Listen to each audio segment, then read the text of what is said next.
మన తెలంగాణలో మొట్టమొదటి ఫ్యాక్టరీ అవుట్లెట్ మన ముకుంద జ్యువెలర్స్ లో లైట్ వెయిట్ ఆభరణాలు కలెక్షన్స్ ఎన్నెన్నో అన్ని జ్యువెలరీస్ పై VA కేవలం 2 to 12% మాత్రమే. విచ్చేయండి ముకుంద జ్యువెలర్స్.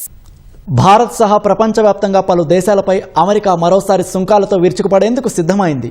వెట్టి చాకిరీ ద్వారా తయారయ్యే వస్తువుల దిగుమతులను అడ్డుకోవడంలో విఫలమైనందుకు భారత్ సహా 60 దేశాలపై అదనపు సుంకాలు విధించాలని అమెరికా వాణిజ్య ప్రతినిధి USTR జెమిసన్ గ్రీర్ ప్రతిపాదించారు. 6 దేశాలపై 10%, మరో 54 దేశాలపై 12.5% టారిఫ్లు విధించాలని వెల్లడించారు.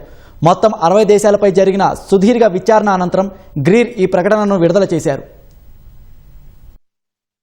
వెట్టి చాకిరీని నిర్మూలించడంలో విఫలమైన దేశాలపై చర్యలకు అగ్రరాజ్యం అమెరికా సిద్ధమైంది. వెట్టి చాకిరీ ద్వారా తయారయ్యే వస్తువులను అమెరికాకు ఎగుమతి చేయకుండా అడ్డుకోవడంలో విఫలమైనందుకు భారత్ సహా 54 దేశాలపై 12.5% అదనపు సుంకాలు విధించాలని అమెరికా వాణిజ్య ప్రతినిధి USTR జెమిసన్ గ్రీర్ ప్రతిపాదించారు. మార్చి నెలలో 2 ప్రత్యేక సెక్షన్ 301 విచారణలను USTR ప్రారంభించింది.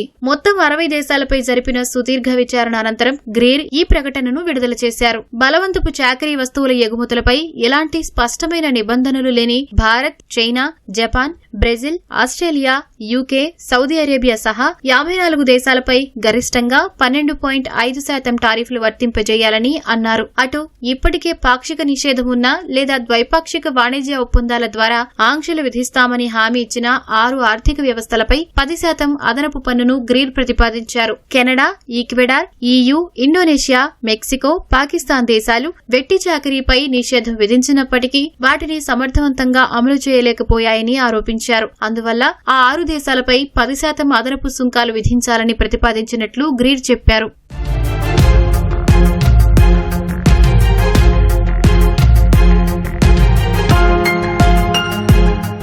వెట్టి చాకిరీ చేసే కార్మికులు తయారు చేసిన వస్తువులపై నిషేధం విధించి వాటిని అమలు చేయడంలో ఈ దేశాలు విఫలమయ్యాయని గ్రీర్ వెల్లడించారు. తమ వాణిజ్య భాగస్వామ్య దేశాలు కూడా దీనిని అరికట్టలేకపోవడం ఎంతమాత్రం ఆమోదయోగ్యం కాదన్నారు. వెట్టి చాకిరీ కారణంగా అంతర్జాతీయ లేబర్ మార్కెట్లో అమెరికా కార్మికులకు తీవ్ర పోటీ ఎదురవుతోందని, అసమానతలను తాము ఇక సహించబోమని గ్రీర్ వ్యాఖ్యానించారు. అటు ఈ ప్రతిపాదిత పన్నులపై అభ్యంతరాలు వివరణ ఇచ్చేందుకు జూలై 6 వరకు అమెరికా సమయం ఇచ్చింది. జూలై 7న ఈ అంశంపై USTR నేరుగా బహిరంగ విచారణ చేపట్టనుంది. మరోవైపు అమెరికా ఆరోపణలను భారత్ తీవ్రంగా ఖండించింది. దీనికి సంబంధించిన అంశాలపై అమెరికా యంత్రాంగంతో సంప్రదింపులు జరుపుతున్నట్లు కేంద్ర వాణిజ్య శాఖ వెల్లడించింది. ఇలాంటి వాటిని ద్వైపాక్షిక వాణిజ్య చర్చల్లో పరిష్కరించుకోవాలని స్పష్టం చేసింది. తమ దేశంపై దర్యాప్తును నిలిపివేయాలని డిమాండ్ చేసింది. అదే సమయంలో అమెరికాతో తాత్కాలిక వాణిజ్య ఒప్పందాన్ని ఖరారు చేసేందుకు సమాంతరంగా సంప్రదింపులు జరుపుతున్నట్లు భారత్ వెల్లడించింది.